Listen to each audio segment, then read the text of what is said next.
Sejarah mencatat bahwa Perang Diponegoro telah menewaskan ratusan ribu rakyat Jawa dan puluhan ribu serdadu Belanda. Perang Diponegoro juga menjadi satu pertempuran terbesar yang pernah dialami oleh Belanda selama masa pendudukannya di Indonesia. Kang Odoy Channel menguak mitos, fakta, dan sejarah. Assalamualaikum warahmatullahi wabarakatuh. Berjumpa kembali bersama Kang Odoy Channel menguak mitos, fakta, dan sejarah. Semoga kabar Anda semua, sahabat Odoy, dalam keadaan sehat walafiat dan tentunya selalu dalam lindungan Allah Subhanahu wa Ta'ala. Amin ya Rabbal Alamin. Oke, pada pertemuan kali ini kita akan mengupas tentang sejarah perang Pangeran Diponegoro.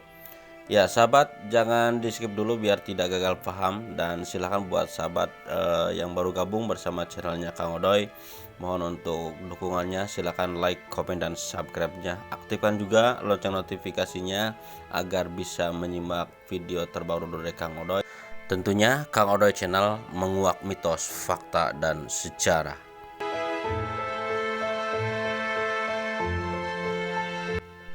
Penyebab Perang Diponegoro atau Perang Jawa adalah sikap Pangeran Diponegoro yang tidak menyetujui campur tangan Belanda dalam urusan kerajaan. Di sisi lain, kerajaan seakan tidak berdaya menghadapi campur tangan politik pemerintah kolonial. Namun kalangan keraton justru hidup mewah dan tidak memperdulikan penderitaan rakyat. Kondisi para petani lokal menderita akibat penyalahgunaan penyewaan tanah juga menjadi salah satu faktor yang membuat Pangeran Diponegoro geram.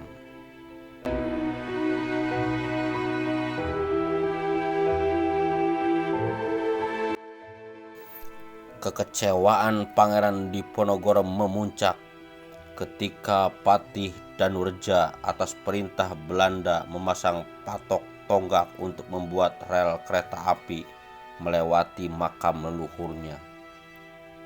Pangeran Diponegoro yang muak dengan sikap Belanda kemudian menciptakan sebuah gerakan perlawanan dan menyatakan sikap perang.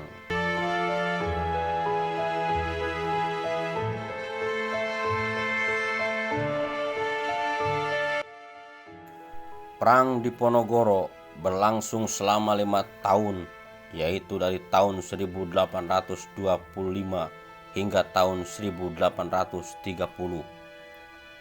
Hal ini bermula dari peristiwa pada 20 Juli tahun 1825, di mana pihak istana mengutus 2 bupati keraton senior yang memimpin pasukan Jawa Belanda untuk menangkap Pangeran Diponegoro dan Mangkubumi di Tegalrejo. Namun saat itu Pangeran Diponegoro dan sebagian besar pengikutnya berhasil lolos. Namun kediamannya di Tegalrejo habis dibakar.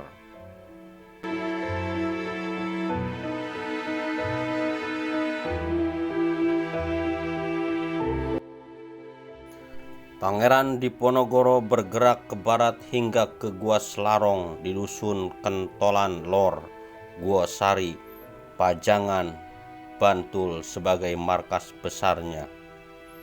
Perang Diponegoro melibatkan berbagai kalangan mulai dari kaum petani hingga golongan priai yang menyumbangkan uang dan barang-barang berharga lainnya sebagai dana perang. Kaum pribumi terlibat dengan berbekal semangat sadumuk batuk sanyari bumi ditohi tekan pati, yang berarti sejari kepala sejengkal tanah dibela sampai mati. Dalam perjuangan ini Pangeran Diponegoro tidak sendiri, namun dibantu Kiai Mojo yang juga menjadi pemimpin spiritual pemberontakan. Pangeran Diponegoro juga berkoordinasi dengan ISKS Pakubuwono VI serta Raden Tumenggung Prawirodigdoyo Bupati Magetan.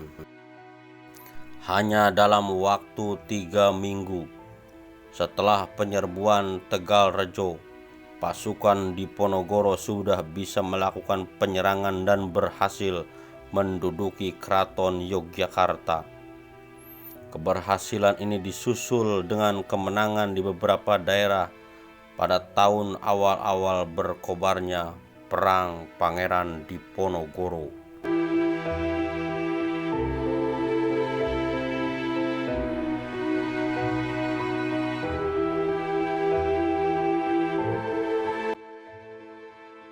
Pergerakan pun meluas ke daerah Banyumas, Kedu, Pekalongan, Semarang, dan Rembang. Kemudian ke arah timur mencapai Madiun, Magetan, Kediri, dan sekitarnya. Meluasnya gerakan perlawanan yang dicetuskan Pangeran Diponegoro disebut mampu menggerakkan kekuatan di seluruh Jawa.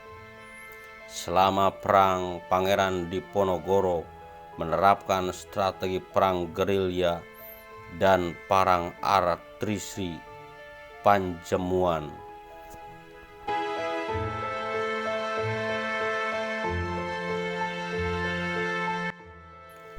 Pada puncaknya peperangan di tahun 1827, Belanda mengerahkan lebih dari 23.000 orang serdadu yang menjadi suatu hal yang belum pernah terjadi sebelumnya. Bagi Belanda, perang Diponegoro adalah perang terbuka dengan mengerahkan berbagai jenis pasukan, mulai dari pasukan infanteri, kavaleri, dan artileri yang berlangsung dengan sengit.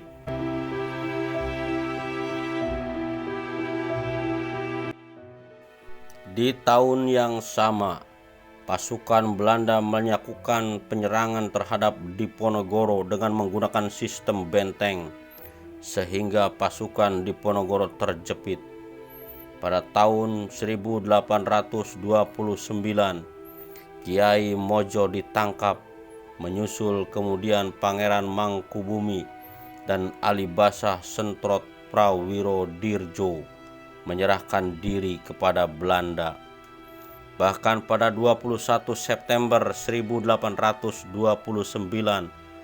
Belanda sempat membuat sayembara dengan hadiah besar sebesar 50.000 gulden beserta tanah dan penghormatan bagi siapa saja yang dapat menangkap Pangeran Diponegoro hidup atau mati.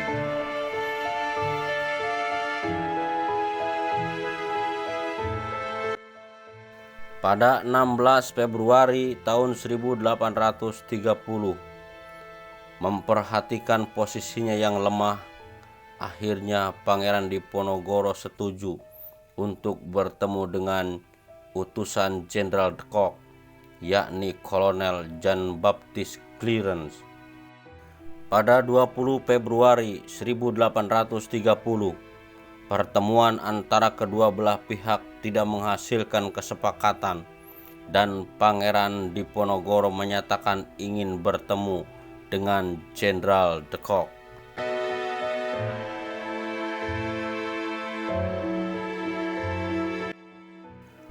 Walau pertemuan dengan Jenderal de Kock terjadi beberapa kali, namun mata-mata yang ditanamkan di Kesatuan Diponegoro melaporkan bahwa Pangeran Diponegoro tetap bersikeras mendapatkan pengakuan Belanda sebagai Sultan Jawa bagian selatan.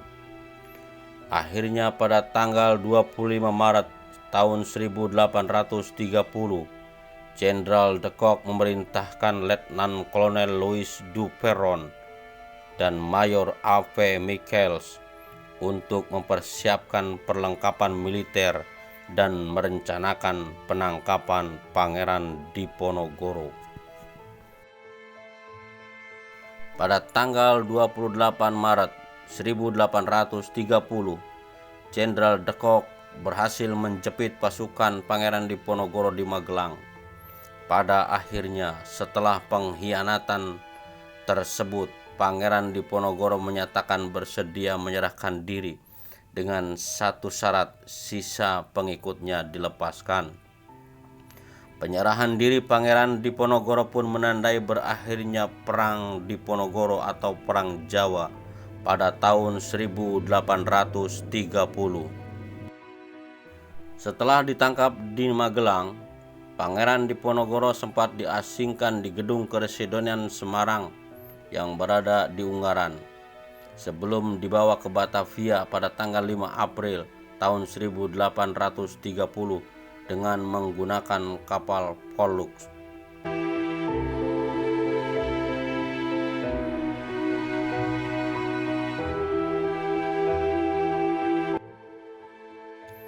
Pangeran Diponegoro tiba di Batavia pada 11 April 1830 dan ditawan di Staduis, Gedung Museum Fathahillah. Dari Batavia, Pangeran Diponegoro kemudian dipindahkan ke Manado pada 30 April 1830 dan tiba pada tanggal 3 Mei 1830 untuk kemudian ditawan di Benteng New Amsterdam.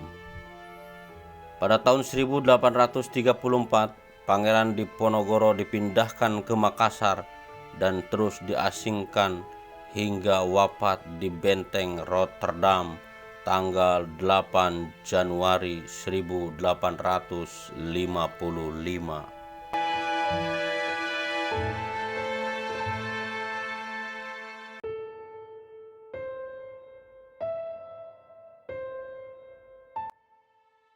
Oke sahabat, itulah sekilas tentang ulasan Perang Diponegoro.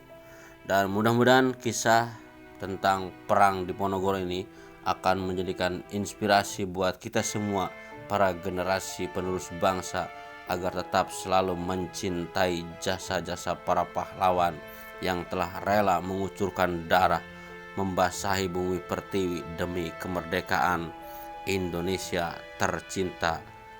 Jangan lupakan sejarah. Akhir kalam, billahi taufiq wal hidayah. Wassalamualaikum warahmatullahi wabarakatuh.